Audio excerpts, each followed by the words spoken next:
గత 10 ఏళ్లలో దేశం కోసం మోడీ గారు ఏమి చేశారనే వారికి సమాధానమే ఈ వీడియో. భారతదేశం ఇప్పుడు ప్రపంచంలోనే 5వ అతిపెద్ద ఆర్థిక వ్యవస్థ. దేశంలో విదేశీ పెట్టుబడులు $596.5 బిలియన్,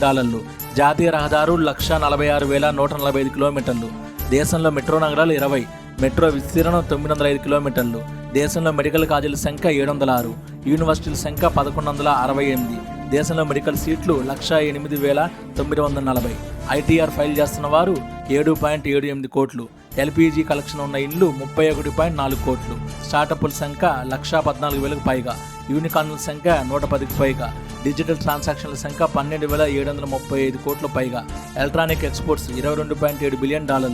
రక్షణ రంగం ఎగుమతులు 16,000 కోట్లు, ఆహార ధాన్యాల ఉత్పత్తి 303.55 మిలియన్ మెట్రిక్ టన్నులు, వ్యవసాయ రంగ బడ్జెట్ 125,036 కోట్లు, పీఎం కిసాన్ ద్వారా రైతులకు అందిన సాయం 2.81 లక్షల కోట్లు. ఇవి